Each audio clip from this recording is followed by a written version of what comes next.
Welcome back. ഇന്നത്തെ ക്ലാസ്സിൽ നമ്മൾ നോക്കാൻ പോകുന്നത് സെൻട്രൽ സ്റ്റേറ്റ് റിലേഷനും നോൺ കോൺസ്റ്റിറ്റ്യൂഷണൽ ബോഡീസ് ആണ്.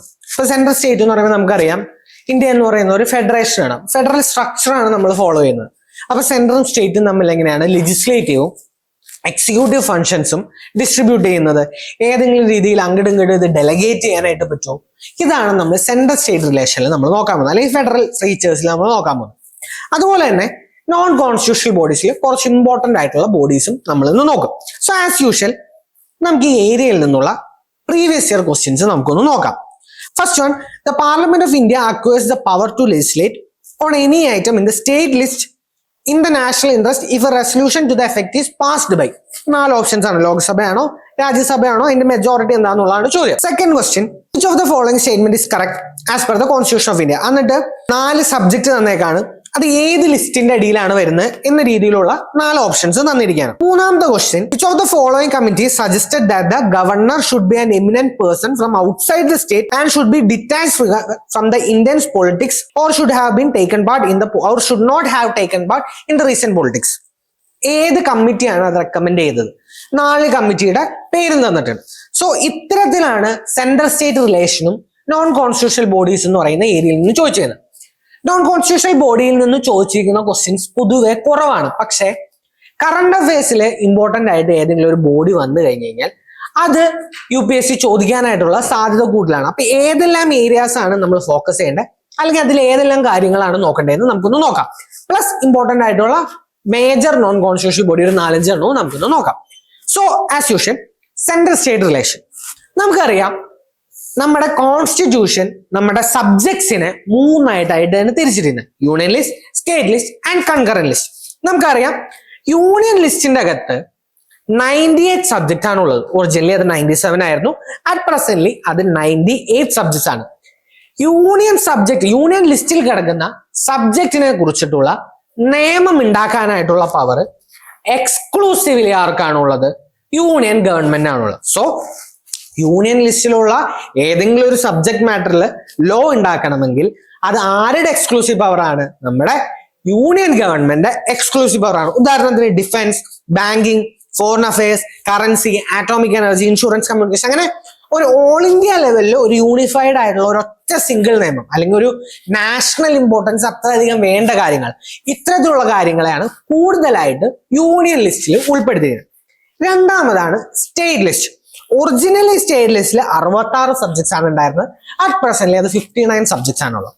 ഓക്കെ, ഈ സ്റ്റേറ്റ് ലിസ്റ്റിലെ സബ്ജക്റ്റില് നോർമൽ സർക്കംസ്റ്റാൻസസിൽ സ്റ്റേറ്റ് ഗവൺമെന്റിന്റെ എക്സ്ക്ലൂസീവ് പവർ ആണ് നിയമനിർമ്മാണത്തിനുള്ളത്. I repeat, in normal circumstance. പക്ഷേ ചില സമയങ്ങളിൽ, അത് ഏതെല്ലാമാണെന്ന് നമ്മൾ നോക്കും, ചില സമയങ്ങളിൽ ഇതിൽ യൂണിയൻ ഗവൺമെന്റിലും നിയമനിർമ്മാണത്തിന് നടത്താനായിട്ടുള്ള സാഹചര്യങ്ങൾ ഉണ്ടാവും. അപ്പൊ സ്റ്റേറ്റ് ലിസ്റ്റിൽ ഏതൊക്കെയാണ്? For example agriculture, sanitation, prison, local government, fisheries, market, ഇത്തരത്തിലുള്ള കാര്യങ്ങളെല്ലാം സ്റ്റേറ്റ് ഗവൺമെന്റ് നിയമനിർമ്മാണ പരിധിയുടെ അകത്താണ് വരുന്നത്. ഇനി മൂന്നാമത് ഏതാണ്? Concurrent list. കൺകറന്റ് ലിസ്റ്റിലേക്ക് വരുമ്പോൾ പാർലമെന്റിനും സ്റ്റേറ്റ് ലെജിസ്ലേച്ചറിനും ഒരുപോലെ നിയമനിർമ്മാണം നടത്താനായിട്ടുള്ള ഏരിയാസ്, ഇതിനെയാണ് നമ്മൾ കൺകറന്റ് ലിസ്റ്റ് എന്ന് പറയുന്നത്. ഒറിജിനലി 47 സബ്ജക്ട്സ് ആണ് ഉണ്ടായിരുന്നത്. പക്ഷെ അറ്റ് പ്രസന്റ്ലി 52 സബ്ജക്ട്സ് ആണ് അതിനുള്ളത്. ഉദാഹരണത്തിന് criminal law proceeding, civil procedure, marriage, divorce, population control, ഇത്തരത്തിലുള്ള കാര്യങ്ങളെല്ലാം ഇപ്പൊ അറ്റ് പ്രസന്റ്ലി നമ്മുടെ കൺകറന്റ് ലിസ്റ്റിലാണ്. ഇനി ഞാൻ പറഞ്ഞു ഇത്ര സബ്ജക്ട്സ് ആണ് ഉണ്ടായിരുന്നത്, കൂടി കുറഞ്ഞു, ഇത്തരത്തിലെല്ലാം. 42nd അമെന്റ്മെന്റ് ആണ് ഇതിലൊരു മേജർ ട്രാൻസ്ഫർ നടത്തിയത്. 42nd അമെന്റ്മെന്റ് എന്ത് ചെയ്തെന്ന് പറഞ്ഞു കഴിഞ്ഞാൽ 5 സബ്ജക്റ്റുകളെ കൺകറന്റ് ലിസ്റ്റിലേക്ക് ഇട്ടു. സ്റ്റേറ്റ് ലിസ്റ്റിൽ ഉണ്ടായിരുന്ന 5 സബ്ജക്റ്റുകളെ കൺകറന്റ് ലിസ്റ്റിലേക്ക് ട്രാൻസ്ഫർ ചെയ്തത് 42nd അമെന്റ്മെന്റ് വഴിയാണ്. ഏതെല്ലാമായിരുന്നു ആ 5 subject? Education, forest, weight and measure, protection of wild life and bird, 5th one administration of justice. ഇത്തരത്തിലുള്ള 5 സബ്ജക്റ്റുകളെ 42nd അമെന്റ്മെന്റ് സ്റ്റേറ്റ് ലിസ്റ്റിൽ നിന്ന് കൺകറന്റ് ലിസ്റ്റിലേക്ക് മാറ്റി. So there is state list, union list and concurrent list. Union list union government അല്ലെങ്കിൽ central government exclusive അതോറിറ്റിയിലാണ് വരുന്നത്. State ലിസ്റ്റിൽ normal സർക്കംസ്റ്റാൻസിൽ സ്റ്റേറ്റ് ഗവൺമെന്റ് എക്സ്ക്ലൂസീവ് അതോറിറ്റിയാണ്. And there is concurrent list in which both the state government as well as the central government can post. ഇനി ഒരു പക്ഷേ ഇതിലെങ്ങും പെടാത്ത പുതിയൊരു സബ്ജക്ട് കാലക്രമത്തിൽ ഉദിച്ചു വരാം. ഉദാഹരണത്തിന് ഇപ്പൊ ഓൺലൈൻ ബിറ്റ് കോയിൻ അല്ലെങ്കിൽ ഓൺലൈൻ ഗാംബ്ലിംഗ്, ഇതെല്ലാം ഒരു മേ ബി ഒരു 20-30 ഇയേഴ്സ് ബിഫോർ ഇത്തരത്തിലുള്ള ഒരു കാര്യമില്ല.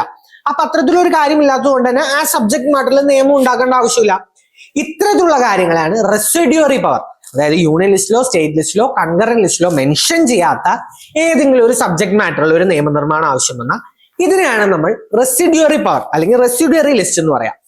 Residuary power of law making എപ്പോഴും യൂണിയൻ ഗവൺമെന്റ് കയ്യിലാണ്. അതായത് ഏതെങ്കിലും ഒരു കാരണവശാൽ ഒരു നിയമനിർമ്മാണം നടത്തേണ്ട സബ്ജക്റ്റിനെ കൃത്യമായിട്ട് ഈ 3 ലിസ്റ്റിൽ ഡിഫൈൻ ചെയ്തിട്ടില്ല എങ്കിൽ അതിന്റെ ലോ മേക്കിംഗ് പവർ വരുന്നത് യൂണിയൻ ഗവൺമെന്റിന്റെ കയ്യിലായിരിക്കും. ഓക്കെ, നൗ ഏതാണ് ഞാൻ നേരത്തെ പറഞ്ഞ ആ അബ്നോർമൽ സർക്കംസ്റ്റാൻസ്? ഞാൻ പറഞ്ഞു നോർമൽ സർക്കംസ്റ്റാൻസസിൽ സ്റ്റേറ്റ് ലിസ്റ്റിലുള്ള നിയമനിർമ്മാണം നടത്താനായിട്ടുള്ള എക്സ്ക്ലൂസീവ് പവർ സ്റ്റേറ്റ് ഗവൺമെന്റ് ആണ്. പക്ഷെ 5 എക്സെപ്ഷണൽ സർക്കംസ്റ്റാൻസസുകളിൽ വേണമെങ്കിൽ യൂണിയൻ ഗവൺമെന്റിന് സ്റ്റേറ്റ് ലിസ്റ്റിലുള്ള ഒരു സബ്ജക്ട് മാറ്ററിൽ നിയമനിർമ്മാണം നടത്താം. First one, when the Rajya Sabha passes a resolution. Rajya Sabha ഏതെങ്കിലും ഒരു കാരണവശാൽ ഒരു നാഷണൽ ഇൻട്രസ്റ്റ്, പാർലമെന്റിന് ഒരു നാഷണൽ ഇൻട്രസ്റ്റ് ഉണ്ട് അല്ലെങ്കിൽ ഒരു നാഷണൽ ഇൻട്രസ്റ്റ് റിലേറ്റ് ചെയ്തിട്ടുള്ള സബ്ജക്ട് മാറ്റർ ആണെന്ന് മനസ്സിലാക്കി കഴിഞ്ഞു കഴിഞ്ഞാൽ വേണമെങ്കിൽ രാജ്യസഭ ഒരു resolution 2/3 of the members present and voting മെജോറിറ്റിയിൽ പാസ്സാക്കി കഴിഞ്ഞാൽ പിന്നീട് ആ subject matter, even though it is belonging to the state list, ആ സബ്ജക്ട് മാറ്ററിൽ നിയമനിർമ്മാണം നടത്താനായിട്ടുള്ള അധികാരം യൂണിയൻ ഗവൺമെന്റ് ആയിരിക്കും. Second one is during the national emergency. ഏതെങ്കിലും കാരണവശാൽ പ്രസിഡന്റ് ഒരു നാഷണൽ എമർജൻസി ഡിക്ലെയർ ചെയ്തിട്ടുണ്ടെങ്കിൽ നമുക്കറിയാം നമ്മുടെ ഫെഡറൽ ഫീച്ചർ മാറിയിട്ട് ഒരു സെൻട്രലൈസ്ഡ് ഫീച്ചർ ആവും. യൂണിയൻ ഗവൺമെന്റിന് കുറച്ചധികം പവറുകൾ ലഭിക്കും ഒരു എമർജൻസി പീരീഡിൽ. സോ ഈ എമർജൻസി പീരീഡിൽ അത് ലോ മേക്കിംഗ് പ്രൊസീജിയറിൽ അല്ലെങ്കിൽ ലെജിസ്ലേറ്റീവ് പ്രൊസീജിയറിലും എന്താവും, റിഫ്ലക്റ്റ് ആവും. ഈ ലെജിസ്ലേറ്റീവ് പ്രൊസീജിയറിൽ എന്താണ് സംഭവിക്കുന്നത്? അൾട്ടിമേറ്റ്ലി സ്റ്റേറ്റ് ലിസ്റ്റിലുള്ള കാര്യങ്ങളിൽ പോലും ഒരു നാഷണൽ എമർജൻസി പീരീഡിൽ യൂണിയൻ ഗവൺമെന്റിൽ ലോ പാസ് ചെയ്യാനായിട്ട് കഴിയും. ഇനി തേർഡ് അബ്നോർമൽ സർക്കംസ്റ്റാൻസ് എന്താ, അല്ലെങ്കിൽ നോർമൽ സർക്കംസ്റ്റാൻസ് അല്ലാത്തത്, സ്റ്റേറ്റുകൾ റിക്വസ്റ്റ് ചെയ്താൽ, when 2 or more state request the central government to make a law for them, even though ആ സബ്ജക്ട് മാറ്റർ സ്റ്റേറ്റ് ലിസ്റ്റിലായിരിക്കാം. പക്ഷെ 2 or അതിലധികം സ്റ്റേറ്റുകളോ യൂണിയൻ ഗവൺമെന്റ് അടുത്ത് റിക്വസ്റ്റ് ചെയ്യാണ് ഞങ്ങൾക്ക് ഈ സബ്ജക്ട് മാറ്ററിൽ യൂണിയൻ ഗവൺമെന്റ് നിയമം പാസ്സാക്കണം എന്ന് പറഞ്ഞു കഴിഞ്ഞു കഴിഞ്ഞാൽ യൂണിയൻ ഗവൺമെന്റ് ആ സ്പെസിഫിക് സ്റ്റേറ്റിന് വേണ്ടിയിട്ട് ലോ മേക്കിംഗ് പ്രൊസീജിയർ നടത്തും. ഇവിടെ ശ്രദ്ധിക്കേണ്ടത് ഇത്തരത്തില് 2 കണ്ടീഷൻസ് ഉണ്ട്. ഒന്നാമത് 2-ലധികം സ്റ്റേറ്റുകളായിരിക്കും ഇത് ചെയ്യുന്നത്. രണ്ടാമത് ആ സ്റ്റേറ്റുകൾ ഇത്തരത്തിൽ ചെയ്തു കഴിഞ്ഞു കഴിഞ്ഞാൽ പിന്നെ ആ സബ്ജക്ട് മാറ്ററിലോ അത് റിലേറ്റഡ് ആയിട്ടുള്ള കേസുകളിലോ പിന്നീട് ആ സ്റ്റേറ്റ് ഗവൺമെന്റിന് ഒരു പവർ ഉണ്ടാവില്ല. അതായത് ഒരു നിയമം ഉണ്ടാക്കി കഴിഞ്ഞു കഴിഞ്ഞാൽ പിന്നെ അതിന്റെ കംപ്ലീറ്റ് പവർ, അതിന്റെ അമെൻഡിങ് പവർ എല്ലാം യൂണിയൻ ഗവൺമെന്റിൽ മാത്രമായിരിക്കും റിസൈഡ് ചെയ്യുക. പിന്നീട് ആ സബ്ജക്റ്റില് സ്റ്റേറ്റ് ലിസ്റ്റിന് ഒരു പവർ ഉണ്ടാവില്ല. പിന്നെ ആ നിയമം അപ്ലൈ ആവുന്നത് എവിടെയാണ്? ഏത് സ്റ്റേറ്റ് ആണോ റിക്വസ്റ്റ് ചെയ്തത് അവിടെ മാത്രമായിരിക്കും ആ നിയമം അപ്ലൈ ചെയ്യുക. ബാക്കി സ്റ്റേറ്റുകളിലേക്ക് ഒന്നും ആ നിയമം ആപ്ലിക്കബിൾ ആവില്ല. ഇനി അടുത്ത സർക്കംസ്റ്റാൻസ് എന്താ? ഏതെങ്കിലും ഒരു ഇന്റർനാഷണൽ എഗ്രിമെന്റ് നടപ്പാക്കണമെങ്കിൽ, സപ്പോസ് പാർലമെന്റിന് സ്റ്റേറ്റ് ലിസ്റ്റിൽ ഒരു സബ്ജക്ട് മാറ്ററിൽ ഒരു നിയമനിർമ്മാണം നടത്തിയാൽ മാത്രമേ ഗവൺമെന്റിന്റെ അല്ലെങ്കിൽ ഇന്ത്യയുടെ ഒരു ഇന്റർനാഷണൽ ഒബ്ലിഗേഷൻ പാലിക്കാനായിട്ട് പറ്റൂ. ഇത്തരത്തിൽ വേണമെങ്കിൽ ഈവൻ ദോ ഒരു സബ്ജക്ട് മാറ്റർ സ്റ്റേറ്റ് ലിസ്റ്റിലാണ് കിടക്കുന്നതെങ്കിൽ പോലും യൂണിയൻ ഗവൺമെന്റിന് നിയമം ഉണ്ടാകാം. എക്സാമ്പിൾ ആന്റി ഹൈജാക്കിംഗ് ആക്ട്, ഇത്തരത്തിലുള്ള നിയമങ്ങൾ സെൻട്രൽ ഗവൺമെന്റ് ആണ് പാസ്സാക്കിയത്, even though the subject matter is under the state list. Then the last one is obvious one, when there is a president rule. President rule വരുമ്പോൾ എന്താണ്? State government ultimately എല്ലാ പവറുകളും പോവാണ്, അല്ലെങ്കിൽ almost majority ആയിട്ടുള്ള എല്ലാ പവറുകളും president റൂളിന്റെ അടിയിൽ പോവാണ്. So ഈ സർക്കംസ്റ്റാൻസസിലും എന്താണ്? ലോ മേക്കിംഗ് പവർ സ്റ്റേറ്റ് ഗവൺമെന്റിന്റെ കയ്യിൽ നിന്ന് പോവാണ്. So there are 5 circumstances in under which the central government can make law even though the subject matter is enumerated under the state list. When the Rajya Sabha passes a resolution, when there is a national emergency, when the state makes a request, when there is an international agreement or to implement an international request. Fifth one, during a president rule. ഇനി ഏതെങ്കിലും കാരണവശാൽ ഇത് delegate ചെയ്യാനായിട്ട് പറ്റും.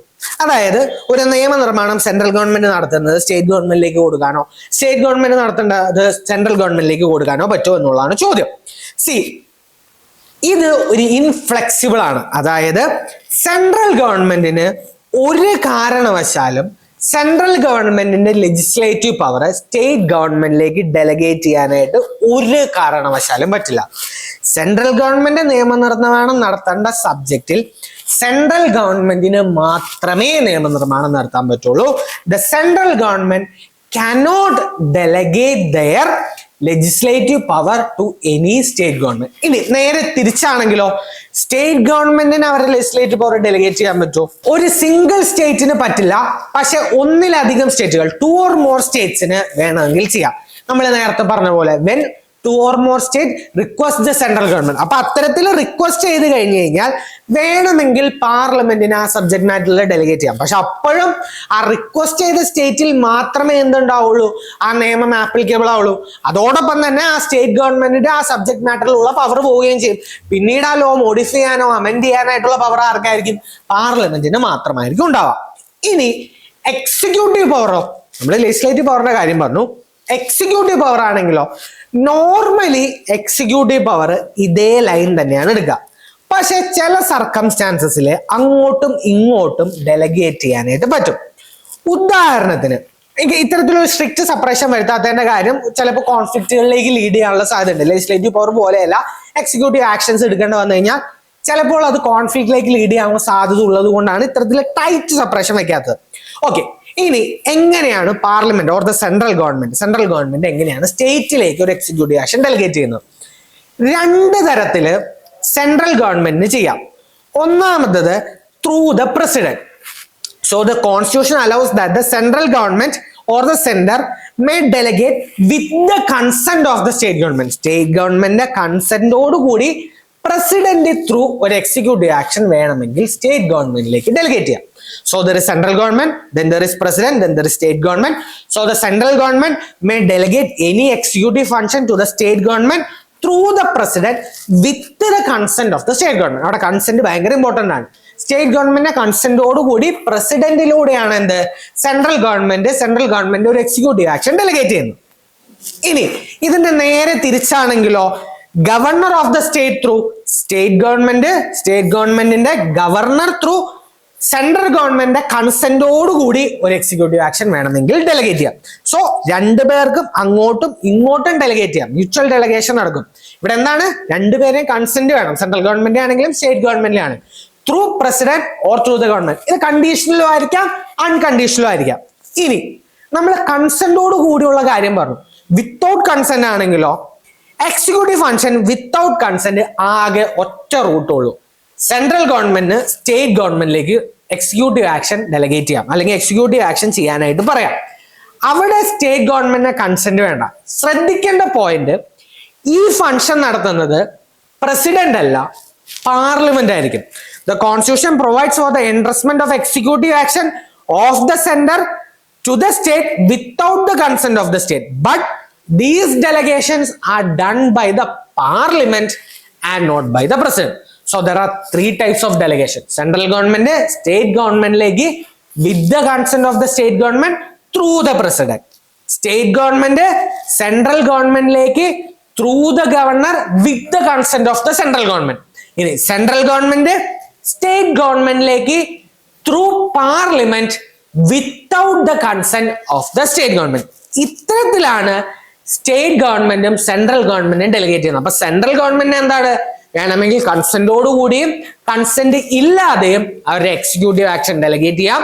പക്ഷെ state ഗവൺമെന്റിന് executive action delegate ചെയ്യാനായിട്ട് ഒരൊറ്റ വഴിയുള്ളൂ, through the governor and with the consent of the central government. ഇനി ഇവിടെ ശ്രദ്ധിക്കേണ്ടത്, നമ്മുടെ 3 ലിസ്റ്റുകളിൽ വരുന്ന ഇമ്പോർട്ടന്റ് ആയിട്ടുള്ള സബ്ജക്ട് മാറ്റേഴ്സ് ഏതൊക്കെയാണെന്നുള്ള ഇപ്പൊ UPSCയുടെ പ്രീവിയസ് ഇയർ ക്വസ്റ്റ്യനിൽ നമ്മൾ കണ്ടതാണ്. സോ ഏതൊക്കെയാണ് ഏറ്റവും ഇമ്പോർട്ടന്റ് ആയിട്ടുള്ളതെന്ന് നമുക്കൊന്ന് നോക്കേണ്ടത് ആവശ്യമാണ്. യൂണിയൻ ലിസ്റ്റിലേക്ക് വരാൻ defence, atomic energy, foreign affairs, war and piece, banking, railway, telegraph, airport, sports, currency and coinage. ഇത്തരത്തില് ഇമ്പോർട്ടന്റ് ആയിട്ടുള്ള കാര്യങ്ങളാണ്, അല്ലെങ്കിൽ ഒരു നാഷണൽ ലെവലിൽ ഒരു യൂണിഫൈഡ് ലോ വേണ്ട കാര്യങ്ങളാണ് യൂണിയൻ ലിസ്റ്റിൽ വരാം. സ്റ്റേറ്റ് ലിസ്റ്റിലേക്ക് വരുമ്പോഴോ agriculture, police, prison, local government, public health, land, trade and commerce, life stock and animal husbandry, state public service, ഇതെല്ലാം ആരുടെ കീഴിലാണ്? സ്റ്റേറ്റ് ലിസ്റ്റിന്റെ കീഴിലാണ് വരാം. ഇനി കൺകറന്റ് ലിസ്റ്റിലേക്ക് വരുമ്പോഴോ education, transfer of property, forest, trade unions, adoption, succession, ഇത്തരത്തിലുള്ള കാര്യങ്ങളെല്ലാം നമ്മുടെ കൺകറന്റ് ലിസ്റ്റാണ്. ഇത് കൂടാതെ ഒരുപാട് സബ്ജക്ട് മാറ്റേഴ്സ് ഉണ്ട്. ജസ്റ്റ് അതിലൂടെ ഒന്ന് ഗോ ത്രൂ ചെയ്യുക. എല്ലാം നമുക്ക് ഓർത്തിരിക്കാൻ പറ്റില്ല, 90+ ഒക്കെ ഓരോ ലിസ്റ്റുകളിലും ഉണ്ട്. പക്ഷെ ഇഫ് പോസിബിൾ മേജർ ആയിട്ട് ഇമ്പോർട്ടന്റ് ആയിട്ടുള്ളത് ഓർത്ത് വെക്കുക. ആൻഡ് ഒബ്വിയസ്ലി റെസിഡ്യൂറി പവർ എവിടെയാണ്? Residuary power is entrusted with the union government. Now this bring us to the second part of the class, non constitutional bodies. So ഇന്ന് നമ്മൾ discuss ചെയ്യാൻ പോകുന്നത് important ആയിട്ടുള്ള ഒരു 5-6 നോൺ കോൺസ്റ്റിറ്റ്യൂഷണൽ ബോഡീസ് ആണ്. C, non constitutional bodies എന്താണ്? Non constitutional bodies എന്ന് പറഞ്ഞു കഴിഞ്ഞാൽ അവരുടെ പവർ അവർ ഡിറൈവ് ചെയ്യുന്നത് ഒരു സ്റ്റാറ്റ്യൂട്ടിൽ നിന്നായിരിക്കും, അല്ലെങ്കിൽ അവരവരുടെ പവർ ഡിറൈവ് ചെയ്യുന്നത് ഒരു നിയമത്തിൽ നിന്നായിരിക്കും. കോൺസ്റ്റിറ്റ്യൂഷണൽ ബോഡീസ് ആണെങ്കിലോ അവർ പവർ ഡിറൈവ് ചെയ്യുന്നത് കോൺസ്റ്റിറ്റ്യൂഷന്റെ അകത്തുള്ള ആർട്ടിക്കിൾസിൽ നിന്നും അതിന്റെ ഡിഫൈൻഡ് ആയിട്ടുള്ള പ്രൊവിഷൻസിൽ നിന്നുമാണ്. കോൺസ്റ്റിറ്റ്യൂഷന് പുറത്ത് വേറൊരു സെപ്പറേറ്റ് നിയമം പാസ്സാക്കിയ വഴി അല്ലെങ്കിൽ ഒരു separate executive order or act through ആണ് അവർ പവർ ഡിറൈവ് ചെയ്യുന്നതെങ്കിൽ ഇതിനെയാണ് നമ്മൾ നോൺ കോൺസ്റ്റിറ്റ്യൂഷണൽ ബോഡീസ് എന്ന് പറയാം. നമ്മൾ ഇന്ന് അതിലെ കുറച്ച് ഇമ്പോർട്ടന്റ് ആയിട്ടുള്ള നോൺ കോൺസ്റ്റിറ്റ്യൂഷണൽ ബോഡീസിന് നോക്കാം. ഫസ്റ്റ് ഇമ്പോർട്ടന്റ് ആയിട്ടുള്ള നോൺ കോൺസ്റ്റിറ്റ്യൂഷണൽ ബോഡി നമ്മുടെ സെൻട്രൽ ഇൻഫർമേഷൻ കമ്മീഷൻ. എന്താണ് സെൻട്രൽ ഇൻഫർമേഷൻ കമ്മീഷൻ എന്ന് പറഞ്ഞു കഴിഞ്ഞാൽ? Central information commission right to information act of 2005 നമുക്ക് അറിയാവുന്ന ഇമ്പോർട്ടന്റ് ആയിട്ടുള്ള ഒരു ആക്ട് ആണ്. ഈ ആക്ടിന്റെ കീഴിലാണ് സെൻട്രൽ ഗവൺമെന്റ് 2005 എസ്റ്റാബ്ലിഷ് ചെയ്താണ് എന്ത്? Central information commission. ഇതൊരു കോൺസ്റ്റിറ്റ്യൂഷണൽ ബോഡി അല്ല, ഒബ്വിയസ്ലി നിങ്ങൾക്ക് അറിയാം. ഇപ്പൊ റൈറ്റ് ടു ഇൻഫർമേഷൻ ആക്ടിന്റെ അടിയിലായതുകൊണ്ട് തന്നെ അതൊരു സ്റ്റാറ്റ്യൂട്ടറി ബോഡിയാണ്. It's not a constitutional body. ഇനി ഇതിന്റെ അകത്ത് ഇമ്പോർട്ടന്റ് ആയിട്ട് എന്തെല്ലാമാണ്? Appeals relating to official, financial institution, public sector undertaking, ഇത്തരത്തിലുള്ള സെൻട്രൽ ഗവൺമെന്റ് യൂണിയൻ ടെറിട്ടറി ആയിട്ടുള്ള റിലേറ്റഡ് ആയിട്ടുള്ള മാറ്റേഴ്സ് ആണ് സെൻട്രൽ ഇൻഫർമേഷൻ കമ്മീഷന്റെ അടിയിൽ വരുന്നത്. ഇനി എന്താണ് ഇതിന്റെ കോമ്പോസിഷൻ ആയിട്ട് വരുന്നത്? Composition it consist of A chief information commissioner and not more than 10 information commissioner. ഒരു ചീഫ് ഇൻഫർമേഷൻ കമ്മീഷണറും not more than 10 information commission. Appoint ചെയ്യുന്നത് ആരാണ്? പ്രസിഡന്റ് ആണ് അപ്പോയിന്റ് ചെയ്യുന്നത്. ഇവിടെ ശ്രദ്ധിക്കേണ്ട ഒരു പോയിന്റ്, ഈ appointment is based on a recommendation of a committee. ഈ കമ്മിറ്റിയിൽ ആരെല്ലാമാണ് ഉണ്ടാവുക? പ്രൈം മിനിസ്റ്റർ ആണ് ആ കമ്മിറ്റിയുടെ chairperson, leader of opposition in the Lok Sabha, union cabinet minister nominated by the prime minister. ഈ 3 പേരടങ്ങുന്ന ഒരു കമ്മിറ്റിയാണ് എന്ത്? ഇൻഫർമേഷൻ കമ്മീഷണറെ അപ്പോയിന്റ് ചെയ്യാനായിട്ടുള്ള റെക്കമെൻഡേഷൻ കൊടുക്കുന്നത്. ഈ റെക്കമെൻഡേഷൻസിന്റെ ബേസിസിലാണ് എന്ത്? പ്രസിഡന്റ് ഈ അപ്പോയിന്റ്മെന്റ്സ് നടത്തുന്നത്. ഇനി എന്തെല്ലാമാണ് ഇവരുടെ ക്വാളിഫിക്കേഷൻസ് ആയിട്ട് പറയുന്നത്? ഒരു പബ്ലിക് ലൈഫിൽ ഒരു എമിനന്റ് ഉള്ള ആളായിരിക്കണം, വൈഡ് നോളജ് ആൻഡ് എക്സ്പീരിയൻസ് ഉണ്ടാവണം, ലോയില്, സയൻസ് ആൻഡ് ടെക്നോളജിയോ സോഷ്യൽ സർവീസോ ഇത്തരത്തിലുള്ള മാനേജ്മെന്റോ ജേർണലിസ്റ്റോ മാസ് മീഡിയോ ഇത്തരത്തിൽ മൾട്ടിപ്പിൾ ആയിട്ടുള്ള ഏതെങ്കിലും ഒരു ഏരിയയിൽ കൃത്യമായിട്ടുള്ള വൈദ്യം തെളിയിച്ചിരിക്കുന്ന ഒരാളായിരിക്കണം. ഇവിടെ ഇമ്പോർട്ടന്റ് ആയിട്ടുള്ള point, he or she should not be a member of the parliament or a member of legislature of any state or union territory. ഒരു പാർലമെന്റിന്റെയോ സ്റ്റേറ്റ് ഗവൺമെന്റിലെ ഏതെങ്കിലും ഒരു ഹൗസിന്റെയോ യൂണിയൻ ടെറിട്ടറിയിലെ ഏതെങ്കിലും ഒരു മെമ്പറോ ആവാനുള്ള ഒരു വ്യക്തി ആവരുത് എന്ത്? ഇൻഫർമേഷൻ കമ്മീഷന്റെ മെമ്പർ ആയിട്ട് വരുന്നത് ഓർ ദ ചെയർപേഴ്സൺ ആയിട്ട് വരുന്നത്. So he or she should not be a member of the parliament or a member of the legislature of the state or the union territory. And also അവർക്ക് വേറൊരു office of profit ഉണ്ടാവാനായിട്ട് പാടില്ല. Along with that, they should not be connected to any official political party or carry on business or pursue any profession. ഇത്തരത്തിൽ വളരെ tight ആയിട്ടുള്ള qualifications ആണ് എന്ത്? നമ്മുടെ information കമ്മീഷനെ പ്രിസ്ക്രൈബ് ചെയ്യുന്നത്. അപ്പൊ there is a chief information commissioner and 10 other information commissioners, and the important thing is the president appoints them by the recommendation of committee comprising of the prime minister, leader of opposition of the Lok Sabha, and an union minister. And the important thing is they should not be a member of the parliament or a member of the state legislative assembly or the union territories. Then എന്താണ് ഇവരുടെ ടെന്യൂറും കണ്ടീഷൻസും? Information കമ്മീഷണേഴ്സും ബാക്കി കമ്മീഷണേഴ്സും shall hold the office such a term prescribe by the central government. ഇത് ആദ്യമായിട്ടായിരിക്കും നമ്മൾ കാണുന്നത്. ഇത്ര നാള് 6 years 65 years ഇത്തരത്തിലുള്ള കാര്യങ്ങളാണ്.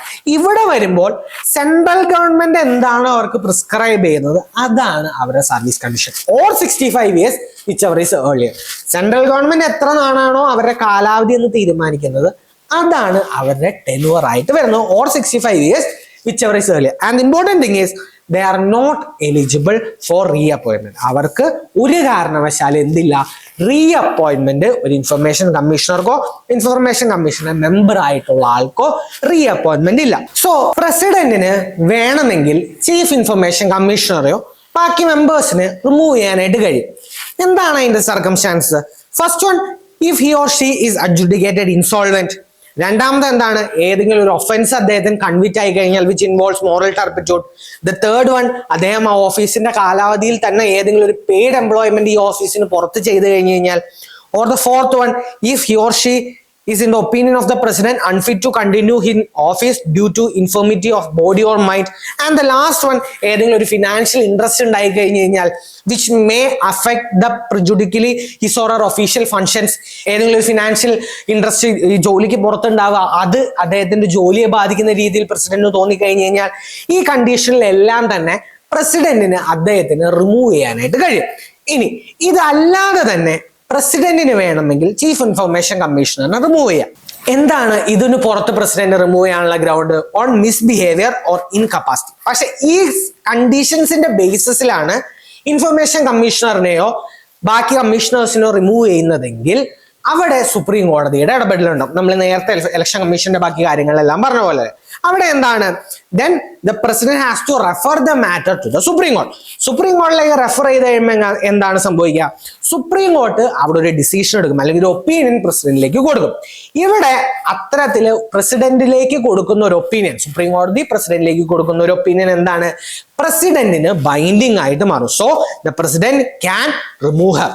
ഇനി ഇതല്ലാതെ ഇവരുടെ സാലറീസും കണ്ടീഷൻസ് എല്ലാം തീരുമാനിക്കുന്നത് സെൻട്രൽ ഗവൺമെന്റ് ആണ്. പക്ഷേ even though they are decided by the central government, that does not mean they can be used as a tool to harass them. ഒരു കാരണവശാലും അവരുടെ പൊസിഷനിൽ കയറി കഴിഞ്ഞു കഴിഞ്ഞാൽ അല്ലെങ്കിൽ അവരവരുടെ ഓഫീസിലേക്ക് കയറി കഴിഞ്ഞു കഴിഞ്ഞാൽ then that cannot be varied to his or her disadvantage. അവരവരുടെ പൊസിഷനിലേക്ക് എടുത്തു കഴിഞ്ഞു കഴിഞ്ഞാൽ പിന്നെ ഒരു കാരണവശാലും അത് അവരുടെ ഡിസഡ്വാൻറ്റേജസിലേക്ക് മാറ്റാനായിട്ട് പാടില്ല.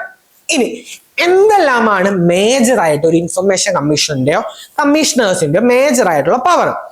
എൻക്വയറിയും കമ്മീഷൻസ് നടത്തുക എന്നതാണ് അവരുടെ മേജർ ആയിട്ട്. ഏതെല്ലാം മാറ്റേഴ്സിലാണ് അവർ എൻക്വയറി കണ്ടക്ട് ചെയ്യുക?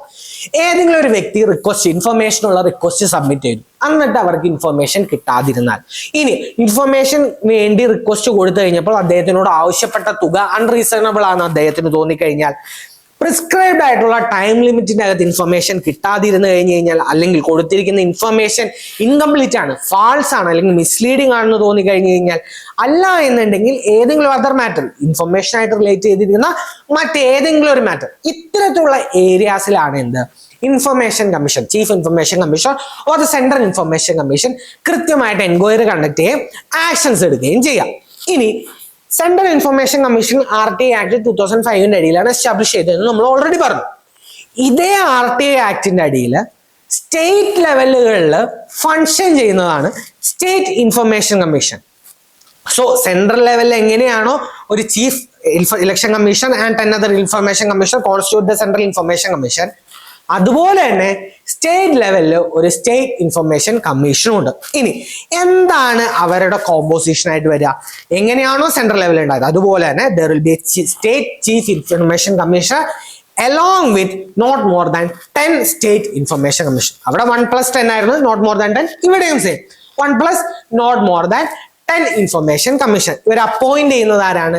ഗവർണറാണ് ഇവർ അപ്പോയിന്റ് ചെയ്യുന്നത്. നമ്മൾ അവിടെ ഒരു കമ്മിറ്റി കണ്ടു റെക്കമെൻഡേഷന് വേണ്ടിയിട്ട്. ആരൊക്കെയാണ്? Prime minister, leader of opposition of the Lok Sabha and also an union minister. ഇവിടേക്ക് വരുമ്പോഴോ ഇവിടെ chief minister, leader of opposition and legislative assembly and state cabinet minister nominated by the chief minister. ഇത്രയും പേരാണ് എന്ത് ആ കമ്മിറ്റിയിൽ ആരെ ഇൻഫർമേഷൻ കമ്മീഷനിലെ മെമ്പേഴ്സിനോ ചീഫ് ഇൻഫർമേഷൻ കമ്മീഷണറിനെയോ അപ്പോയിന്റ് ചെയ്യാനായിട്ടുള്ള റെക്കമെൻഡേഷൻ, ഗവർണറിലേക്ക് റെക്കമെൻഡേഷൻ കൊടുക്കുന്ന കമ്മിറ്റിയുടെ മെമ്പേഴ്സ് ആയിട്ട് വരുന്നത്. ഇനി എന്താണ് അവരുടെ ക്വാളിഫിക്കേഷൻ? നമ്മൾ അവിടെ പറഞ്ഞ അതേ സാധനം, ഒരു എമിനന്റ് പബ്ലിക് ലൈഫിലുള്ള ആളായിരിക്കണം, കൃത്യമായിട്ടുള്ള നോളേജ് എക്സ്പീരിയൻസ് ഉണ്ടാവണം, ഏതെങ്കിലും ഒരു ഫീൽഡ്, ലോ ആയിരിക്കാം, സർവീസ് ആയിരിക്കാം, സോഷ്യൽ സർവീസ് മാനേജ്മെന്റ്, ഇത്തരത്തിലുള്ള ഏതെങ്കിലും ഒരു മേഖലയിൽ കൃത്യമായിട്ട് കഴിവ് തെളിയിച്ചിരിക്കുന്ന ഒരാളായിരിക്കണം. And also they should not be a member of the parliament. ലോക്സഭയുടെയോ രാജ്യസഭയുടെയോ സ്റ്റേറ്റ് അസംബ്ലികളുടെയോ മെമ്പർ ആയിട്ടിരിക്കുന്ന ഒരു വ്യക്തിക്ക് ഇൻഫർമേഷൻ കമ്മീഷന്റെ മെമ്പർ ആവാനായിട്ട് കഴിയില്ല. And also they should not be belonging to any specific political party. And also they should not be carrying any office of profit or business or any profession. ഇത്തരത്തിലുള്ള ഒരു വ്യക്തികളെയാണ് എന്ത് നമ്മൾ ഇൻഫർമേഷൻ കമ്മീഷന്റെ members ആയിട്ട് appoint ചെയ്യുക. ഇനി എന്താണ് state information കമ്മീഷന്റെയും മെമ്പേഴ്സിന്റെയും prescribed tenure ആയിട്ട് വരിക? ഒരു സ്പെസിഫിക് ആയിട്ടുള്ള ടൈം ലിമിറ്റ് അല്ല, സെൻട്രൽ ഗവൺമെന്റ് എന്താണോ തീരുമാനിക്കുന്നത് അതാണ്, or 65 years, whichever is earlier. So there is no specific tenure. It is described or it is specified by the central government or 65 years, whichever is earlier. അവർക്ക് റീഅപ്പോയിന്റ്മെന്റ് ഉണ്ടാവുന്നതല്ല. ഇനി എന്താണ് അവരുടെ റിമൂവലിനെ കുറിച്ച് പറയുന്നത്? ഗവർണർ ആണ് ചീഫ് ഇൻഫർമേഷൻ കമ്മീഷണറെയോ ബാക്കി ഇൻഫർമേഷൻ കമ്മീഷണറെയോ സ്റ്റേറ്റ് ലെവലുകളിൽ റിമൂവ് ചെയ്യുന്നത്. എന്താണ് അതിന്റെ സർക്കംസ്റ്റാൻസ്? ഇൻസോൾവെന്റ് ആവുക, ഏതെങ്കിലും ഒഫൻസിന് കൺവിക്ട് ആവുക, മോറൽ ടർപ്പിറ്റ്യൂഡ്, സെയിം സർക്കംസ്റ്റാൻസ്, ഏതെങ്കിലും paid employment or infirmity of body or mind, അല്ല എന്നുണ്ടെങ്കിൽ ഏതെങ്കിലും ഫിനാൻഷ്യൽ ഇൻട്രസ്റ്റ്. ഇത്തരത്തില് എങ്ങനെയാണോ സെൻട്രൽ ലെവലിൽ റിമൂവലിനെ കുറിച്ച് നമ്മൾ സംസാരിച്ച സെയിം സർക്കംസ്റ്റാൻസ് ആണ് എന്ത് സ്റ്റേറ്റ് ലെവലിലേക്ക് വരുമ്പോൾ അതിനെയും കൺട്രോൾ ചെയ്യുന്നത്. ഇനി ഇതല്ലാതെയാണെങ്കിലോ ഗവർണർക്ക് വേണമെങ്കിൽ റിമൂവ് ചെയ്യാൻ. എന്താണ് മിസ്ബിഹേവിയർ? നമ്മൾ നേരത്തെ പറഞ്ഞു, അവിടെ വരുമ്പോൾ എന്താണ് സുപ്രീം കോടതിയിലേക്ക് ഈ മാറ്റർ റെഫർ ചെയ്യും. സുപ്രീം കോടതിയുടെ ഡിസിഷൻ എന്താണോ അഡ്വൈസ് ചെയ്യുന്നതാണോ ഗവർണർ അദ്ദേഹത്തിന് റിമൂവ് ചെയ്യും. ഇനി ഇവിടെ ശ്രദ്ധിക്കേണ്ട ഒരു പോയിന്റ്, ഇവരുടെയും സാലറീസും അലവൻസസും ഡിസൈഡ് ചെയ്യുന്നത് സെൻട്രൽ ഗവൺമെന്റാണ്. Even though they are members of the State Information Commission, their salaries and allowances are decided by the central government, and their salaries and allowances once decided cannot be varied to his or her disadvantage. ഒരു പ്രാവശ്യം അത് തീരുമാനിച്ചു കഴിഞ്ഞു കഴിഞ്ഞാൽ അവരുടെ ഡിസഡ്വാൻറ്റേജസിലേക്ക് അത് മാറ്റാനായിട്ട് പാടില്ല. സോ ഇതാണ് സ്റ്റേറ്റ് ഇൻഫർമേഷൻ കമ്മീഷനെ കുറിച്ചും സെൻട്രൽ ഇൻഫർമേഷൻ കമ്മീഷനെ കുറിച്ചും പറയാനായിട്ടുള്ളത്. ഇനി അടുത്ത് വരുന്ന ഇമ്പോർട്ടന്റ് ആയിട്ടുള്ള നോൺ കോൺസ്റ്റിറ്റ്യൂഷണൽ ബോഡിയാണ് national human rights commission. National human rights commission എങ്ങനെ എസ്റ്റാബ്ലിഷ് ചെയ്തിരിക്കുന്നത്? 1993 protection of human rights act പ്രകാരമാണ്. അപ്പൊ അതൊരു കോൺസ്റ്റിറ്റ്യൂഷണൽ ബോഡി അല്ല, എന്താണ് സ്പെസിഫിക് ആയിട്ടുള്ള ആക്ടിന്റെ അടിയിലാണ് എസ്റ്റാബ്ലിഷ് ചെയ്തിരിക്കുന്നത്. So it is A statutory body. ഇനി എന്താണ് ഇതിന്റെ കോമ്പോസിഷൻ? ഒരു ചെയർപേഴ്സൺ ഉണ്ടാവും, 5 other members ഉണ്ടാവും.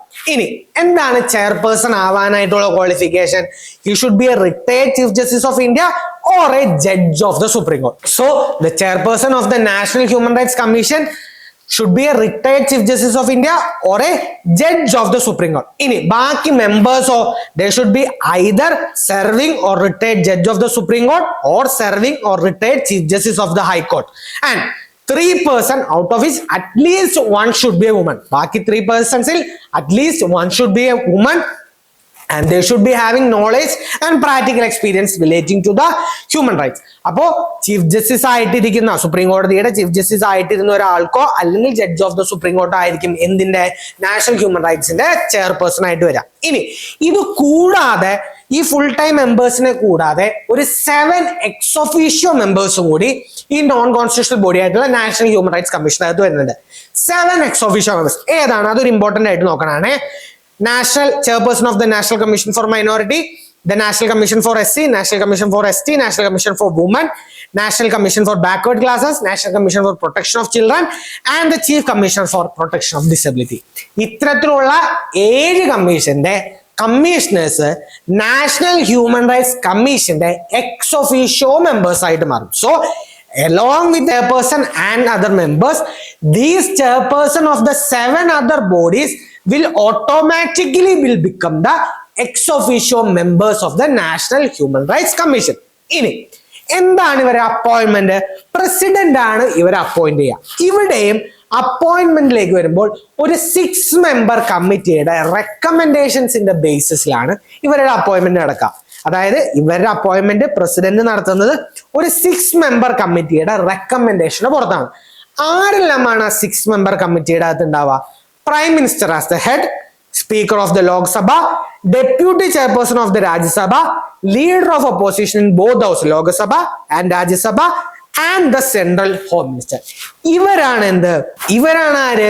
ഹ്യൂമൻ റൈറ്റ്സ് കമ്മീഷന്റെ ചെയർപേഴ്സന്റെയും മെമ്പേഴ്സിന്റെയും അപ്പോയിന്റ്മെന്റിലെ റെക്കമെൻഡേഷൻസ് കൊടുക്കുക. So it is by 6 member committee, prime minister, speaker of Lok Sabha, Deputy Chairman of the Rajya Sabha, Leader of Opposition in both the houses of the Parliament, and the Central Home Minister. So there are a 6 member committee. ഇനി ഏതെങ്കിലും കാരണവശാൽ ഒരു sitting judge, supreme കോടതിയുടെ ഒരു sitting ജഡ്ജോ ഹൈക്കോടതിയുടെ ഒരു sitting ജഡ്ജോ ഇതിന്റെ member ആയിട്ട് വരുന്നുണ്ടെങ്കിൽ ചീഫ് ജസ്റ്റിസ് ഓഫ് ഇന്ത്യയുടെ അനുവാദത്തോടെ അല്ലെങ്കിൽ അദ്ദേഹത്തിന്റെ കൺസൾട്ടേഷനോട് കൂടി മാത്രമേ ഇവരെ ഇതിന്റെ മെമ്പർ ആവാനായിട്ട് കഴിയുള്ളൂ. ഇനി ഇവരുടെ ടെന്യൂർ എത്ര വർഷത്തേക്കാണ്? ഇവരുടെ tenure is for 3 years or until they attain the age of 70 years, whichever is earlier. But they are eligible for reappointment. They are eligible for reappointment, and after their tenure, the chairperson or members are not eligible for any further employment other the central government or the state government. ഒരു മെമ്പറിനെ വേണമെങ്കിൽ പിന്നെയും appoint ചെയ്യാം, പക്ഷേ ഇവരുടെ ടെനൂർ കഴിഞ്ഞ ശേഷം വേറെ ഏതെങ്കിലും ഒരു എംപ്ലോയ്മെന്റിൽ സെൻട്രൽ ഗവൺമെന്റിയോ സ്റ്റേറ്റ് ഗവൺമെന്റിയോ ഒരു എംപ്ലോയ്മെന്റിന് ഇവർക്ക് സാധ്യതയില്ല. ഇനി പ്രസിഡന്റിന് വേണമെങ്കിൽ ഇവരെ റിമൂവ് ചെയ്യാനായിട്ട് കഴിയും. എന്തെല്ലാമാണ് നമ്മൾ ഓൾറെഡി പറഞ്ഞ അതേ conditions: adjudicated insolvent, engages in office, paid employment outside the office, unfit to continue, presence of infirmity of mind or body, ഇത്തരത്തിലുള്ള മൾട്ടിപ്പിൾ കണ്ടീഷൻസിന്റെ അടിയിലാണ് അദ്ദേഹത്തിന് വേണമെങ്കിൽ റിമൂവ് ചെയ്യാം. അതോടൊപ്പം തന്നെ നമ്മൾ നേരത്തെ പറഞ്ഞ അതേ കണ്ടീഷൻ, മിസ്ബിഹേവിയർ ഓർ ഇൻകപ്പാസിറ്റി, ഇങ്ങനെ വരുമ്പോൾ എന്താണ്, പ്രസിഡന്റ് സുപ്രീം കോടതിയിലേക്ക് പറയും. സുപ്രീം കോടതി അത് അപ്ഹോൾഡ് ചെയ്ത് കഴിഞ്ഞ് കഴിഞ്ഞാൽ പ്രസിഡന്റിന് അദ്ദേഹത്തിന് റിമൂവ് ചെയ്യാനായിട്ട് കഴിയും. ഇനി ഇവരുടെ സാലറീസും അലവൻസസും തീരുമാനിക്കുന്ന ആരാണ്? സെൻട്രൽ ഗവൺമെന്റ് തന്നെയാണ്. പക്ഷെ അതിന്റെ അർത്ഥം അപ്പോയിന്റ് ചെയ്ത് കഴിഞ്ഞ് കഴിഞ്ഞാൽ അവരുടെ ഡിസഡ്വാൻറ്റേജസിലേക്ക് അതിനെ മാറ്റാനായിട്ട് കഴിയില്ല. ഇനി അടുത്തത് നമ്മൾ സെൻട്രൽ ഇൻഫർമേഷൻ കമ്മീഷൻ കണ്ടു, സ്റ്റേറ്റ് ഇൻഫർമേഷൻ കമ്മീഷൻ കണ്ടു, നാഷണൽ ഹ്യൂമൻ റൈറ്റ്സ് കമ്മീഷൻ കണ്ടു. അടുത്തത് നമ്മൾ നോക്കാൻ പോകുന്നതാണ് state human rights commission. State human rights കമ്മീഷനും നാഷണൽ ഹ്യൂമൻ റൈറ്റ്സ് കമ്മീഷനും ഒരേ ആക്ടിന്റെ കീഴിലാണ് എസ്റ്റാബ്ലിഷ് ചെയ്യുന്നത്. Protection of human rights act of 1993. ഇതിൽ സെൻട്രൽ ഗവൺമെന്റിന്റെ അടിയിൽ central human rights commission establish ചെയ്ത പോലെ, national human rights commission establish ചെയ്ത പോലെ സ്റ്റേറ്റ് ലെവലില് ഒരു സ്റ്റേറ്റ് ഹ്യൂമൻ റൈറ്റ്സ് കമ്മീഷനും എസ്റ്റാബ്ലിഷ് ചെയ്യപ്പെട്ടിട്ടുണ്ട്. അപ്പൊ ഇവരുടെ ഫംഗ്ഷൻ എന്താ? ലിസ്റ്റ് 2 സ്റ്റേറ്റ് ലിസ്റ്റിന്റെ അടിയിലോ കൺകറന്റ് ലിസ്റ്റിന്റെ അടിയിലോ ഏതെങ്കിലും ഒരു സബ്ജക്ട് മാറ്ററിലാണ് ഹ്യൂമൻ റൈറ്റ് വയലേഷൻ നടന്നിരിക്കുന്നെങ്കിൽ ആ മാറ്ററിൽ അന്വേഷണം നടത്തേണ്ടതും റിപ്പോർട്ട് സബ്മിറ്റ് ചെയ്യേണ്ടതും ആക്ഷൻ എടുക്കേണ്ടതും സ്റ്റേറ്റ് ഹ്യൂമൻ റൈറ്റ്സ് കമ്മീഷനാണ്. സോ വൺസ് മോർ, ഏതെങ്കിലും സ്റ്റേറ്റ് ലിസ്റ്റിലോ കൺകറന്റ് ലിസ്റ്റിലോ മെൻഷൻ ചെയ്തിരിക്കുന്ന സബ്ജക്ട് മാറ്ററിലാണ് ഹ്യൂമൻ റൈറ്റ്സ് വയലേഷൻ നടന്നിരിക്കുന്നെങ്കിൽ അതിനെ ബേസ് ചെയ്തിട്ടുള്ള എൻക്വയറി കണ്ടക്ട് ചെയ്യും, അതിൽ റിപ്പോർട്ട് സബ്മിറ്റ് ചെയ്യേണ്ടതും ആരാണ്? സ്റ്റേറ്റ് ഹ്യൂമൻ റൈറ്റ്സ് കമ്മീഷനാണ്. പക്ഷേ ഇവിടെ ഒരു എക്സെപ്ഷൻ ഉണ്ട്. ഏതെങ്കിലും കാരണവശാൽ ഓൾറെഡി ആ കമ്മിറ്റ് ചെയ്തിരിക്കുന്നത്, ഇപ്പൊ സ്റ്റേറ്റ് ലിസ്റ്റിലെ ഒരു സബ്ജക്ട് മാറ്ററിലാണ് ഹ്യൂമൻ റൈറ്റ്സ് വയലേഷൻ നടന്നിരിക്കുന്നത്, പക്ഷേ national human rights commission already action start ചെയ്തിട്ടുണ്ട്. അങ്ങനെയാണെങ്കിൽ പിന്നെ സ്റ്റേറ്റ് ഹ്യൂമൻ റൈറ്റ്സ് കമ്മീഷന് അതിൻ്റെ അകത്ത് പ്രത്യേകിച്ച് റോളില്ല. If already the national human rights commission or any other statutory commission has already begun the investigation, then the state human rights commission does not inquire into that case. ഇനി എന്താണ് ഇവരുടെ composition? ഒരു state human rights commission ഉണ്ടാവും, അത് multi member body ആയിരിക്കും. ഇനി chairperson ആരായിരിക്കണം? He should be a retired chief justice or a judge of the high court. ഇനി മെമ്പേഴ്സ് ആയിട്ട് വരുന്ന ഒരാളാണെങ്കിലോ retired judge of the high court ആവാം, ഡിസ്ട്രിക്ട് ജഡ്ജ് ആവാം, with maximum of 7 years of experience. മെമ്പേഴ്സിനെയും ചെയർപേഴ്സണെ അപ്പോയിന്റ് ചെയ്യുന്നത് ആരാണ്? ഗവർണറാണ് അപ്പോയിന്റ് ചെയ്യുന്നത്. അവിടെ റെക്കമെൻഡേഷൻസ് ആരാണ് കൊടുക്കുന്നത്? Chief minister, speaker of legislative assembly, state home minister and leader of opposition in the legislative assembly. ഇനി ഏതെങ്കിലും കാരണവശാൽ ലെജിസ്ലേറ്റീവ് കൗൺസിൽ ഉണ്ടെന്നുണ്ടെങ്കിൽ ആ ലെജിസ്ലേറ്റീവ് കൗൺസിലിന്റെ ചെയർമാനും ലീഡർ ഓഫ് ഒപ്പോസിഷനും ആ കമ്മിറ്റിയുടെ മെമ്പറാവും. So leader of opposition and the chairperson of the legislative കൗൺസിലും കൂടി ആ റെക്കമെൻഡ് ചെയ്യുന്ന കമ്മിറ്റിയുടെ മെമ്പേഴ്സ് ആയിട്ട് മാറും. ഇനി എന്താണ് ഇവരുടെ ടെനോർ ആയിട്ട് വരുന്നത്? 3 years or 73 years of tenure or 70 years of age, whichever is earlier. അവർക്ക് റീഅപ്പോയിന്റ്മെന്റ് ഉണ്ട്. പക്ഷെ ഇതല്ലാതെ വേറൊരു എംപ്ലോയ്മെന്റിന് സെൻട്രൽ ഗവൺമെന്റോ സ്റ്റേറ്റ് ഗവൺമെന്റോ അടിയിൽ ഇവർക്ക് പോകാനായിട്ട് പറ്റില്ല. ഇവരെ റിമൂവ് ചെയ്യാനായിട്ടുള്ള പവർ പ്രസിഡന്റിന്റെ കയ്യിലാണ്. Even though they are appointed by the governor, they can be only removed by the president and not by the governor. President എന്താണ്? Same condition. ഇൻസോൾവെന്റ് ആയി കഴിഞ്ഞാൽ, പെയ്ഡ് എംപ്ലോയ്മെന്റ് അല്ലാന്നുണ്ടെങ്കിൽ, unfit to continues office, unsound mind അല്ലാന്നുണ്ടെങ്കിൽ any imprisonment of offence, ഇത്തരത്തിലുള്ള കണ്ടീഷൻസിലാണ് അദ്ദേഹത്തിന് പുറത്താകാനായിട്ട് കഴിയുക. അല്ലാന്നുണ്ടെങ്കിലോ വേണമെങ്കിൽ പ്രൂവ്ഡ് മിസ്ബിഹേവിയർ ഓർ ഇൻകപ്പാസിറ്റി. പക്ഷെ ഇവിടെ വരുമ്പോൾ എന്താണത്? സുപ്രീം കോർട്ടിലേക്ക് ഈ മാറ്റർ റെഫർ ചെയ്തിരിക്കണം. സുപ്രീം കോടതിയിലേക്ക് മാറ്റർ റെഫർ ചെയ്തിട്ട് എന്താണോ ഡിസിഷൻസ് വരുന്നത് ആ ഡിസിഷൻസ് അപ്ഹോൾഡ് ചെയ്യാനായിട്ട് കഴിയും. ഇനി അടുത്ത നോൺ കോൺസ്റ്റിറ്റ്യൂഷണൽ ബോഡിയാണ് national commission for woman. National commission for woman multiple ആയിട്ടുള്ള കമ്മിറ്റീസ് ഇത് റെക്കമെൻഡ് ചെയ്തിട്ടുണ്ട്. ഉദാഹരണത്തിന് committee on the status of woman in India 1974, or the other one is National Perspective Plan for Women 1988. ഇങ്ങനെ multiple ആയിട്ടുള്ള കമ്മീഷൻസും multiple ആയിട്ടുള്ള പ്ലാനുകളും എല്ലാം വുമന്റെ പ്രൊട്ടക്ഷന് വേണ്ടി ഒരു കമ്മീഷൻ അല്ലെങ്കിൽ അത്തരത്തിലുള്ള ഏതെങ്കിലും ഒരു ഇൻസ്റ്റിറ്റ്യൂഷൻ എസ്റ്റാബ്ലിഷ് ചെയ്യുന്നു മൾട്ടിപ്പിൾ ടൈംസ് പറഞ്ഞിട്ടുണ്ട്. ഇതിന്റെ പുറത്താണ് നമ്മളുടെ parliament national commission for woman act of 1990 pass ചെയ്യുന്നത്. സോ ഇതിന്റെ പുറത്ത് എന്ത് ചെയ്തു? National commission for woman act of 1990 pass ചെയ്യും. അതിന്റെ അടിയിലാണ് നാഷണൽ കമ്മീഷൻ ഫോർ വുമൺ നമ്മൾ എസ്റ്റാബ്ലിഷ് ചെയ്യും. The ministry of woman and child development ആണ് എന്ത് ഈ കമ്മീഷന്റെ നോഡൽ മിനിസ്ട്രി ആയിട്ട് വരുന്നത്. ഇനി എന്താണ് ഇതിന്റെ കോമ്പോസിഷൻ? ഒരു മൾട്ടി മെമ്പർ ബോഡിയാണ്. ചെയർപേഴ്സൺ ഉണ്ടാവും, 5 മെമ്പേഴ്സ് ഉണ്ടാവും, ഒരു മെമ്പർ സെക്രട്ടറി ഉണ്ടാവും. ചെയർപേഴ്സന്റെ ക്വാളിഫിക്കേഷൻ എന്താണ്? He should be someone who is committed to the cause of the woman. ഇവിടെ പലപ്പോഴും കൺഫ്യൂസ് ചെയ്യാൻ സാധ്യതയുള്ള ഒരു പോയിന്റ് ചില എക്സാമുകളിൽ നമ്മൾ കണ്ടിട്ടുള്ളതാണ്. The chairperson of the national commission for woman should be a woman. അത്തരത്തിൽ എവിടെയും ആ ആക്ടിൽ പ്രതിപാദിച്ചിട്ടില്ല. He should be a one who is committed to the cause of woman, അത്രേ പറഞ്ഞിട്ടുള്ളൂ. അതൊരു സ്ത്രീ തന്നെ ആവണമെന്ന് എവിടെയും കൃത്യമായിട്ട് ഡിഫൈൻ ചെയ്തിട്ടില്ല. ഇനി 5 മെമ്പേഴ്സ് ആണെങ്കിലോ അവർക്ക് വേരിയസ് ഫീൽഡിൽ കൃത്യമായിട്ടുള്ള എക്സ്പീരിയൻസ് ഉണ്ടാവണം. ട്രേഡ് യൂണിയനിസം ആവാം, മാനേജ്മെന്റ് ഓഫ് ഇൻഡസ്ട്രീസ് ആവാം, potential of woman voluntary organisation, ഇത്തരത്തിൽ മൾട്ടിപ്പിൾ ഏരിയാസിലായിരിക്കാം. ഹൗവർ ഇവിടുത്തെ കണ്ടീഷൻ എന്ന് പറഞ്ഞാൽ at least one of each member should be from scheduled caste and scheduled tribe respectively. 5 മെമ്പേഴ്സിൽ at least one of them should be from scheduled caste and scheduled tribe respectively. Member സെക്രട്ടറിനെ കുറിച്ച് പറയാനാണെങ്കിലോ അദ്ദേഹം field of മാനേജ്മെന്റിലും organisation സ്ട്രക്ചറിലും already കഴിവ് തെളിയിച്ചിരിക്കുന്ന ഒരാളായിരിക്കണം. അതോടൊപ്പം തന്നെ സിവിൽ സർവീസ് സ്റ്റേറ്റ് ലിസ്റ്റിലെയോ അല്ലെങ്കിൽ ഓൾ ഇന്ത്യ സർവീസിലെയോ സിവിൽ സർവീസസിലെ ഒരു മെമ്പർ ആയിരിക്കണം. ഇനി ചെയർപേഴ്സണും ബാക്കി മെമ്പേഴ്സ് എല്ലാം നോമിനേറ്റ് ചെയ്യപ്പെടുന്നത് സെൻട്രൽ ഗവൺമെന്റ് വഴിയാണ്. സാലറീസും അലവൻസസും തീരുമാനിക്കുന്നത് സെൻട്രൽ ഗവൺമെന്റ്. അവരുടെ ടെനുവറോ യൂഷ്വലി 3 ഇയേഴ്സിലേക്കാണ്. റിമൂവലിന്റെ കണ്ടീഷൻ സെൻട്രൽ ഗവൺമെന്റ് ആണ് അവർ റിമൂവ് ചെയ്യുന്നത്. റിമൂവലിന്റെ കണ്ടീഷൻസ് എന്താണ്? Same condition. ഇൻസോൾവെന്റ്, ഏതെങ്കിലും ഒഫൻസ് ചെയ്ത് കഴിഞ്ഞാൽ, അൺസൗണ്ട് മൈൻഡ് ആയി കഴിഞ്ഞു കഴിഞ്ഞാൽ, അല്ല എന്നുണ്ടെങ്കിൽ ഇൻകേപ്പബിൾ ഓഫ് ആക്ടിങ്, അല്ലെങ്കിൽ ഏതെങ്കിലും ഒരു ഒഫീഷ്യൽ പൊസിഷൻ ദുരുപയോഗം ചെയ്തു കഴിഞ്ഞാൽ, പ്ലസ് ഏതെങ്കിലും ഒരു 3 കോൺസിക്യൂട്ടീവ് മീറ്റിംഗ് അദ്ദേഹം അറ്റൻഡ് ചെയ്യാതിരുന്നാലും അദ്ദേഹത്തിന് റിമൂവ് ചെയ്യാനായിട്ട് കഴിയും. അടുത്ത ഇമ്പോർട്ടന്റ് ആയിട്ടുള്ള ഒരു കമ്മീഷനാണ് നാഷണൽ കമ്മീഷൻ ഫോർ മൈനോറിറ്റീസ് എന്ന് പറയുന്നത്. ഇത് എസ്റ്റാബ്ലിഷ് ചെയ്യപ്പെടുന്നത് national commission for minorities act of 1992 അടിയിലാണ്. So it is establish under the act of national commission for minorities act of 1992. ഇവിടെ ഇതൊരു സ്റ്റാറ്റ്യൂട്ടറി ബോഡിയാണ്. ഇവിടെ ശ്രദ്ധിക്കേണ്ടത് ഈ ആക്ട് മൈനോറിറ്റി എന്താന്ന് ഡിഫൈൻ ചെയ്യുന്നില്ല. Who is a minority or what constitute a minority, ഇത് ഈ ആക്ട് അല്ല ഡിസ്ക്രൈബ് ചെയ്യുന്നത്. ഹൗവർ സെൻട്രൽ ഗവൺമെന്റിന് വേണമെങ്കിൽ എന്താണ് മൈനോറിറ്റി എന്ന് ഡിസ്ക്രൈബ് ചെയ്യാനായിട്ടുള്ള പവർ ഉണ്ട്. അക്കോർഡിംഗ്ലി സെൻട്രൽ ഗവൺമെന്റ് 5 റിലീജിയസ് കമ്മ്യൂണിറ്റീസിനെയാണ് ഇന്ത്യയിൽ മൈനോറിറ്റീസ് എന്ന സ്റ്റാറ്റസിലേക്ക് കൊണ്ടുവന്നത്.